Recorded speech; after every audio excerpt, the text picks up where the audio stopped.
What is going on, everybody? Welcome back to the channel. Aftersound here, bringing you Splinterlands content every single day. We also stream right here on this channel every Tuesday, Thursday, and Sunday morning, so come by and say hello. All right, guys. Well, with the sell the news after the Bitcoin the Bitcoin ETF event, and just general market turbulence and down red candles over the past couple of days, we have seen actually a decent slowdown in the amount of packs that are being sold. We're burning a majority of the packs that come in, and I'm talking namely about Rebellion here, right? And the question then becomes, okay, well, how can you stimulate pack purchases? Now, keep in mind, I'm recording this a couple of days before the first town hall of the year, when we will hopefully get some kind of information on how conflicts will work, and maybe that will be a driving factor. But here's the thing. I think it's not just conflicts. It is what is contained within those conflicts that is going to be very important. And so I'm going to focus heavily on the legendary summoners. I believe there's going to be 9 airdrops throughout the life of the set. So, 3 non-summoners, and then of course the 6 summoners, 1 for each main element, including dragon, that the top 6 buyers are able to design. So what am I trying to say here? Matt has already said that he wants to make these summoners awesome, right? He wants to make them so desirable.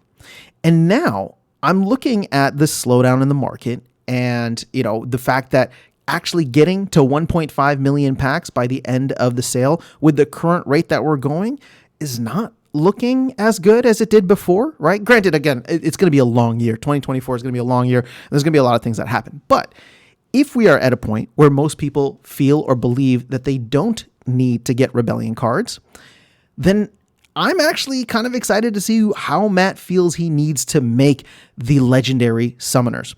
Now, again, I have no idea what's going to happen, but and I don't even think that the team has finalized all this stuff. But from based on previous town halls and town squares in which Matt has talked about it, I wouldn't be surprised. Again, based on previous comments, I wouldn't be surprised if we were to see a combination of both tactics and the dual element be a part of it. Now, here's the thing.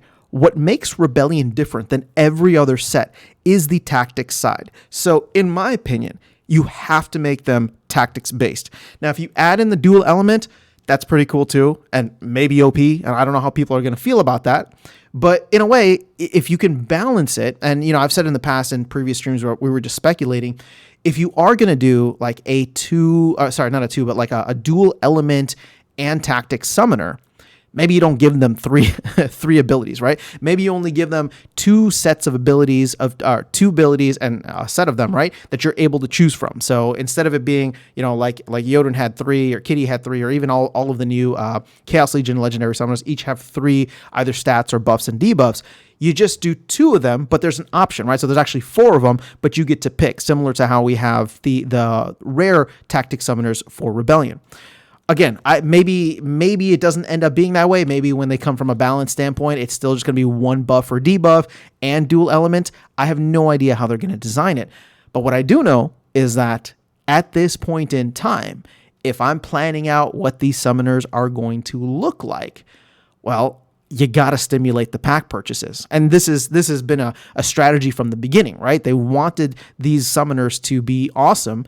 And now that I'm seeing the reality of the pack purchases, or let's just be real, lack thereof, or at least lack thereof in terms of volume over the last couple of days here, my thought process is if we're designing this, or the team is designing this right now, they got to be awesome. Now, I don't think that we're going to get, three or ability sets, right? Or the ability to choose between 3 ability sets. That would be kind of crazy. But I wouldn't be surprised if in my opinion, they definitely have to be tactics, but if they now include some kind of dual element to them, which could be really, really interesting. Now, we already have, right, certain elements that are shared. So you have water is able to go with both earth. Life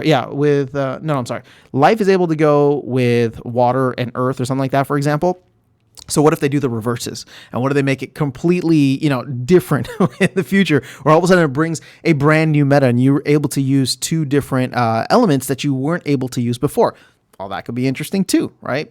So I don't know. At the end of the day, I've started thinking about these airdrops a little bit more. Granted, we're probably going to get the 3 units first before we actually get the summoners. And once we do get the summoners, which again, if we're looking at a time frame for this, right? We know that the conflicts, at least the way that they were originally designed, we'll see if any changes of any major changes have come up. But originally designed, we're just supposed to go for 30 days each conflict. So assuming we start this by the end of January, you got end of February, end of March, end of April for the first 3, which would be non-summoner, which means that end of May would be when everybody would be able to get the first legendary summoner. Now, that actually, we would hopefully find the stats out sometime before that conflict started. So end of April, maybe early May, who knows how it'll end up playing out. So we are just a couple of months away from that if you think about it. Because I think there were like 14 or 15 airdrops for Chaos Legion, which was a lot. It took us a very long time to get from, the first airdrop all the way to the legendary summoner. But this time around, it's 3. And there's preset times, and we have a pack burn, right? So actually, the pack burn has nothing to do with it because conflicts are going to run on their own schedule. So again, I'm just curious to see what they're going to do. But in a way, whether I decide to go heavy into packs and cards and wagons, or at this point in time, and I've said this previously, maybe just start setting aside a little fund, right, for all of these legendary summoners when they come out. I think they're going to be awesome, and I think they're going to be very crucial to the meta in a way that maybe the Rebellion Rare Summoners haven't been so far, at least not when they're competing against, the Chaos Legion Legendary Summoners. So let me know your thoughts in the comments below. Feel free to speculate. I'm just curious to see what other ideas people have out there in terms of what we can expect from these summoners coming up.